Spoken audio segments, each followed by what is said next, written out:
আমার কথাও তো অনেকেই জানেন। আল্লাহু আকবার। বাবা এই জগতের মধ্যে ছিলাম না, বিশাল একটা জগতের মধ্যে ছিলাম। আল্লাহু আকবার। 1 বছর নয়, 2 বছর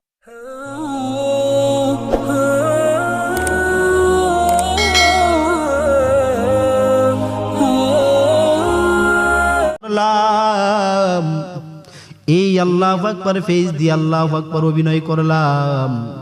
এই আল্লাহু আকবার জবান দিয়া কত চমৎকার চমৎকার নাফরমানির গান গাইলাম। 12 বছর পর যখন চরমুনার ময়দানে দাওয়াত পাইলাম, আল্লাহু আকবার, যখন চরমুনায় চলে গেলাম, আল্লাহ জীবনের পাতা বদলায়া দিছে। ওই মনপুরা শুটিং স্পট, আল্লাহু আকবার, সারা বাংলাদেশের মানুষ জানে মনপুরা শুটিং স্পট কত বড়।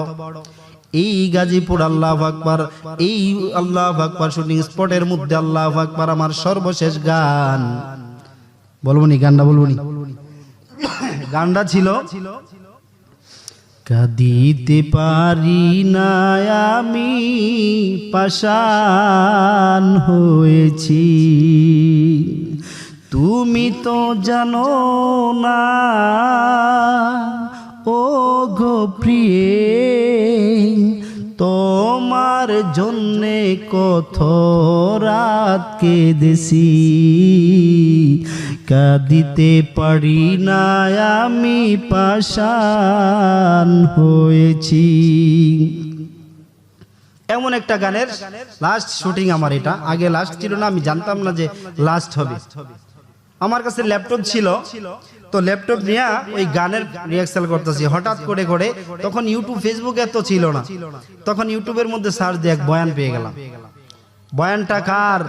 সারা বাংলাদেশের যিনি আলোড়ন সৃষ্টি করেছেন, সারা বাংলাদেশের তামাম দুনিয়ার হাক্কানি রব্বানি মাশায়েখরা যার জন্য দোয়া করে, যার বয়ান শোনার জন্য হাজার হাজার যুবক পাগল, যার বয়ান শুনিয়া সারা বাংলাদেশের মধ্যে আল্লাহু আকবার হাজার হাজার মানুষের মাথায় টুপি, লম্বা জামা, দাড়ি, আল্লাহু আকবার, গুনার কাজ বাদ দিয়া আজান দিলে মসজিদে দৌড়ায়, সকাল সন্ধ্যা জিকিরের মধ্যে দৌড়ায়, হারামি বাদ দিয়ে আল্লাহকে পাওয়ার জন্য পাগল, তিনি হলো আল্লাহু আকবার খতিবুল উম্মাহ আলহাজ হযরত মাওলানা হাফিজুর রহমান সিদ্দিকী কুয়াকাটা হুজুর দামাত বারাকাতুহু। আল্লাহু আকবার। ইউটিউবের মধ্যে দেখলাম ওই শুটিং স্পটের মধ্যে জামালপুরের একটা বয়ান সুন্দর করে বাজতে আছে। হুজুর বলতে আছে, রে যুবক, কয়দিন আর দুনিয়ার জমিনে বাজবি? কত যুবক রোড অ্যাক্সিডেন্টে মারা যায়, কত যুবক পানির নিচে ডুবে মারা যায়, কত যুবক হসপিটালের বেডে শুয়ে মারা যায়, কত যুবক আল্লাহু আকবার ঘুমের ঘরে মারা যায়। যুবক মরবি কখন জানা নাই। ওই দাড়ির মধ্যে আঘাত করিয়া আর মায়ার নবীকে কষ্ট দিবি না। আল্লাহ আমাকে চেহারাও কম দেয় নাই, আল্লাহ আমাকে আল্লাহু আকবার কণ্ঠও কম দেয় নাই।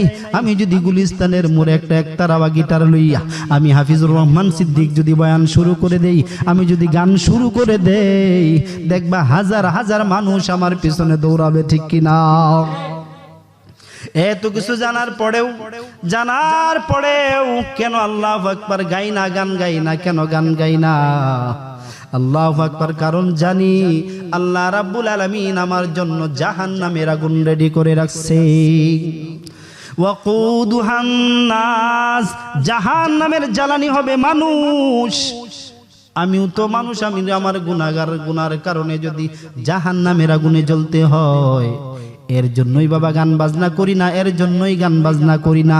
ওই বয়ানটা আল্লাহু আকবার দিলের মধ্যে এমন থেকে ভূমিকম্প শুরু হয়ে গেছে। গানের রিহার্সাল করতে করতে বাবা চোখ দিয়ে তো পানি। আল্লাহু আকবার। পরিচালক সাহেব আমাকে ডাক দিয়া বললেন, আল্লাহু আকবার, ও সানি ভাই, আগে ছিল সানি নাম, ও সানি ভাই, জীবনে বহুত শুটিং এর মধ্যে আপনাকে এত কাঁদতে দেখি নাই, এত কেন কান্না? এত কান্না কোথায় থেকে পাইলেন? শুধু খালি কবরের কথা চিন্তা। আল্লাহু আকবার। ওই দিন রাত্রে বেলা সারা রাত আর ঘুমাইতে পারি না। ওই সারা রাত ঘুমানোর কোনো সুযোগ ছিল না রে যুবক। আল্লাহ রাব্বুল আলামিন কি গান গাওয়ার জন্য দুনিয়ার জমিনে পাঠাইলেন, আল্লাহ রাব্বুল আলামিন কে অভিনয় করার জন্য দুনিয়ার জমিনে পাঠাইলেন। আমি কবর